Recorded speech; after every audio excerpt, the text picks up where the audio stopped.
Hello, today I'm going to show you how to decorate this beautiful plaque that Samantha K has designed. It's a Nutcracker theme, so perfect for Christmas, and one that my daughter Bethany absolutely loves. And it's become a tradition in our house to have something new from the Nutcracker every year. So when you receive it, it comes in 3 parts. You have the first part, the central layer with the Nutcracker, and the back piece. To decorate my back piece, I have taken the piece, covered it with some PVA glue, and then braided on an old sheet of music, as you can see. To get the edge in, I'm just going to press around, then tear, and I don't mind how rough it is because it's going to be covered up by the other 2 pieces. Once I've done that, I'm going to take some sandpaper and sand the edges. This will take it off neatly. So to save the sound of the sandpaper, I shall use this one that I've already prepared. My next thought was how I wanted to colour the piece, and I wanted the Nutcracker himself to be in traditional colours. I decided that as I was putting it onto a musical background, that it would be a good idea to have the lettering here in black so that it was more visible. To colour the actual MDF, I've used 2 different types of paint. I've used acrylic ink, I've used Deco Art Media paint, which I believe is on the website, and I've used Posca pens. So to colour my Nutcracker, I simply used the pens. I coloured his face white first of all, and then I took the pen and coloured in.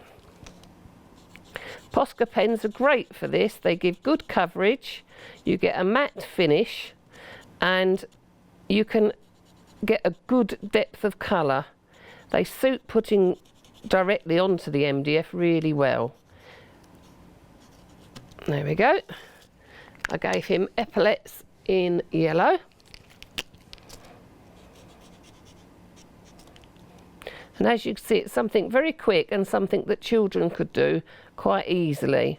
I think this would make a lovely project to do at the start of Christmas when children are so excited they don't know what to do with themselves. Also gives you some peace and quiet, I think. So I coloured in his tunic in the red pen. I didn't worry about where the mouth was. I painted his face and his hair white. I don't really know traditionally what colour hair he would have had, but it's a good base and you can add the eyes and other details on afterwards. The only thing I did make sure to do was, because I felt he needed to have red trousers as well as a red tunic, after I'd painted or drawn in the red colour on the tunic and the trousers, I'm going to use a black pen just to differentiate between the 2. But as you can see, I'm doing this very quickly and the coverage is excellent. This MDF is a particularly good type of MDF. Sam buys quality MDF from the UK, and it means that you get an even colour. So as you noticed, I haven't had to gesso it to even out the colour. I can go straight in. And that's where I'm going to just put a little differentiation there. In actual fact, that's bled slightly, and that's because I'm rushing a little bit and I should have let it dry first of all. To colour the outer border, I decided to use the silver Ecoline or Amsterdam ink, which I did get from Hochanda. I just put it on like that, and then used my brush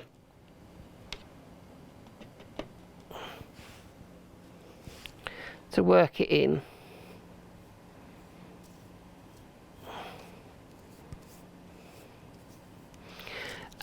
Do remember when you're doing this that although initially you might think it's only the scalloped edges that are going to show, do remember that when you place this part on, it has cutouts, and you want to make sure that the colour you have underneath is also visible underneath the cutout. So I'm going to put that to one side, and I'm going to take the Nutcracker, the part that says Nutcracker. Before you start, just have a little look and make sure that all the pieces of MDF have been pushed out. And sometimes you win a little extra prize. So there, I've won a star, and sometimes you might get a scroll or something like that. But just make sure it's all pushed out ready. So to paint the Nutcracker banner, I'm going to use the green, yellow-green light Deco Art paint. I spent some time trying to work out what colour I wanted the Nutcracker scroll to be, and in the end I decided I would go with a more traditional green, and I think that would just give it a little pop of colour along with the reds and the blacks. When you're painting your MDF, you want to make sure you don't overload your brush. It's not so important with this word Nutcracker, but when you've got small details, if you overload your brush, you're going to fill up the holes and lose the detail that had been cut for you. So try to make sure that you are using a brush with not too much on and not too wet a brush. I'm actually dry brushing this, but it is a very fluid paint. Obviously, if you decide that you want a more glossy effect afterwards, you could varnish it. So I'm just going to finish painting that.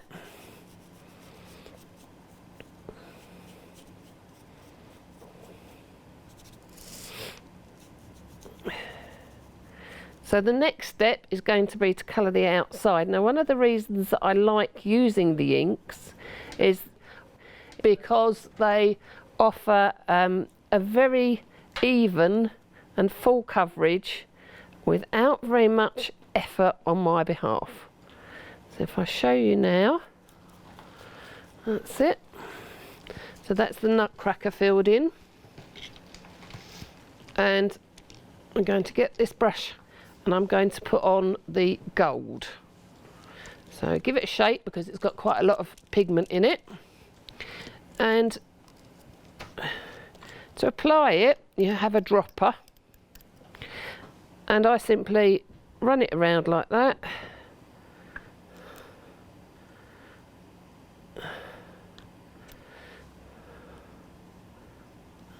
So I'm just going to use my brush now and paint the colour that I've applied in. If you leave it too long, I've got hair there, it will dry out, but it seems to be there. And this is such a lovely rich gold colour. It's absolutely perfect for Christmas.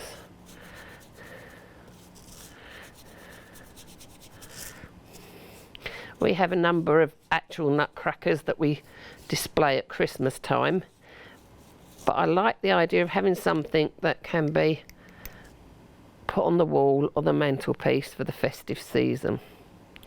And as you can see, this is so easy using this ink, and I'll show you afterwards, it has such a lovely sheen to it.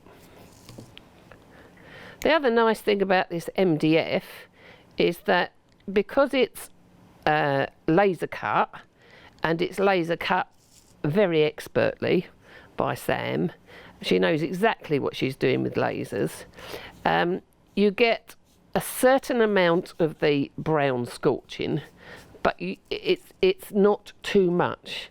So if you don't want to paint all of the plaque that you're working on, you can actually leave some of it as wood and where you have the scorch marks, it gives a lovely effect and a different tone. So I'm just finishing that now.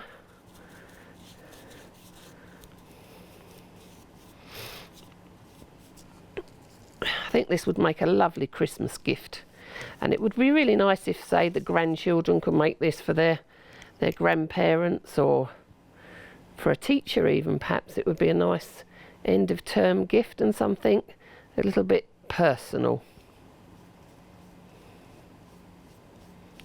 So I'm finishing there.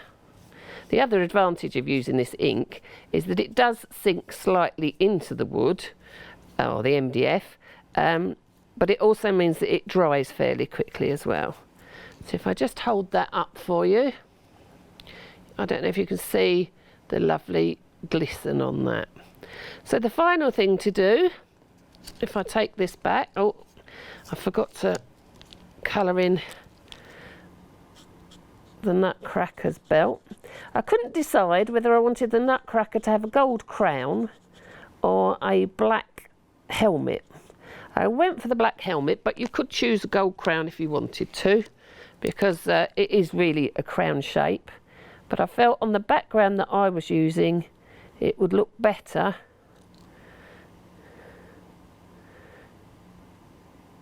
if it was in black, stand out more. But obviously everything is to your own personal choice and taste. So then I would take the back part, place the next ring, and then place the final part and glue it together, and you have your Nutcracker plaque, which I think is lovely. Thank you ever so much for watching. So you've seen a lovely Samantha K Nutcracker plaque. If you'd like to follow Samantha, please join us on our Facebook group, Samantha K Mixed Media and Crafting. On the group, all of the DT show their samples, share ideas, and it's a lovely community. So we'd really love to see you join us there. Thank you.